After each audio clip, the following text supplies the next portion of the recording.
Welcome to That Handicapping Show. I'm Pete Denk, and today I'm joined by Frank Angst. We're going to look at a pair of Saturday races, starting in the 3-year-old division with the El Camino Real Derby. This is a 1 1/8 race at Golden Gate Fields on the synthetic Tapeta surface.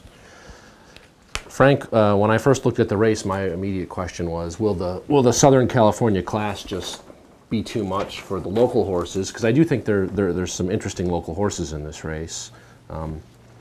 When you looked at this race, what did you come up with? Yeah, I landed on Z-Wad. I thought the horse has really run 2 straight nice races and gets to stay home for this one. I don't see any reason why this horse can't make it 3 straight here. Yeah, trained by Jerry Hollendorfer. He's made 3 straight starts at Golden Gate Fields. I liked his last 2 races when they stretched him out to 2 turns. The Gold Rush Stakes, he shaded 24 seconds for his final quarter after setting kind of a slow pace. And then last time he got bumped out of the gate and had to come from a little bit off of it. Ran a really nice race to win the California Derby. I think Menando goes favorite in here. I don't know, do you agree with that? Mm-hmm. He was most recently 3rd in the Sham. When I look at the Brisk pace figures for Menando, it looks like he may hold a pretty big edge here on the front end. I look at his second call pace numbers, 108, 102, 108, 106. That's 4 of his 5 starts. In the other start, where he was going a 1 1/16 in a maiden race, he was allowed to set a slow pace, and he came home really fast that day. And I think that's in Menando's favor. I like to see a speed horse who, if you let him save any kind of energy, it increases his late energy. Do you think the horse breaking from the rail, though, Wildcat Moon, should be able to keep that horse on the start? Yeah. Or do you see it maybe that Menando is just so superior that maybe that won't bother him? I think there's a lot of pace in here, actually, but I think Menando's faster. It's just a question of how fast these other horses are going to push him. Bob Baffert trains Menando for Kaleem Shah, and Baffert has a second horse in here in Carving. I think if anyone is able to beat Menando, it's going to be Carving or Z-Wad, your pick. I really like the workout pattern of Carving. That fits a pattern that I look for in Bob Baffert horses. I suspect this horse is going to run very well. But I'm sticking with Z-Wad, the local horse. I just think the horse is on a roll and has shown talent right from the start, and now just really seems to be in the groove. Yeah, I'm going to go with Menando, but I'm probably going to try to hook him to a long shot or two.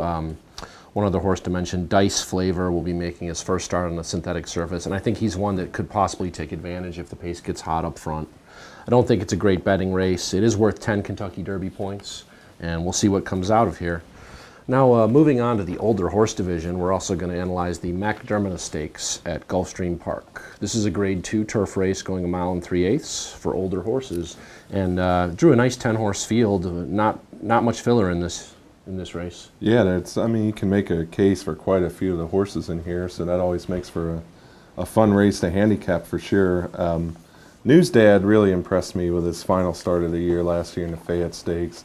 Take Charge Indy kind of had things his way seemingly until late in the race, and News Dad was able to make a move into that. The question this Saturday will be how this horse handles the layoff.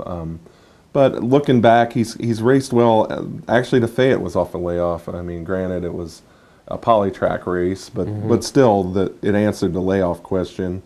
And oddly enough, News Dad wasn't running that well on the turf last year in the summer, but early in the year at Gulfstream Park, he really did run well on the turf.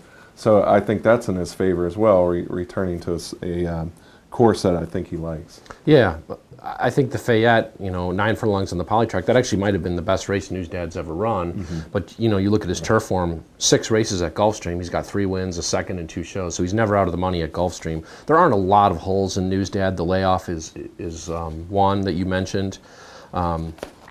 I didn't think he was that much better than this field that I wouldn't want to try to go against him if I can get a price on one of these other contenders. A horse that interests me a lot here is a 4-year-old who'll be making his graded stakes debut, and that's Amira's Prince. Also trained by Bill Mott, who trains News Dad. Amira's Prince has won his first 2 North American starts really impressively. I like that this horse has some gears and that he's a little bit handy. He got into both of these races pretty early, and that's a skill that pays off pretty well at Gulfstream.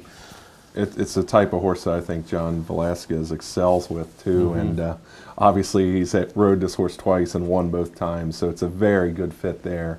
I think the rider has a lot of confidence in this horse, and you don't get a rider any better than John Velasquez. Yeah, Johnny V, he's good at, especially a horse that has those gear changes I mentioned, he can kind of nurse it along and get strategic position. And I think Amira's Prince is interesting here. I would want at least 4-1 on him because he's making his graded stakes debut, but I like his last 2 races a lot. I think he's a little better than his speed figures indicate, so he is an interesting horse for me here. Pace-wise, I think we've got a couple of speed horses in 50 proof, and I owe you big time, who should ensure at least a solid pace on the front end. Yeah, I was looking at a pretty solid pace here. I want to mention Lucky Chappie. He's going to be making his 4-year-old debut. Last time he was 3rd in the Hollywood Derby. I thought that was a good race. Unbridled Command, the winner, came back to run well. 2nd place Grandeur, stepped up and beat older horses in a grade 2 at Hollywood. I think there's a lot of things to like about Lucky Chappie. He always comes running. I think he's going to like the added distance. My one question is, he doesn't seem to win that often. He does not win a lot. He looks, to this point, to be more of a horse that you have to have underneath, but maybe not necessarily on top, just based on the track record. And I mean, when you're that one move closer like that, you do need things to kind of go your way, I think, to get on top.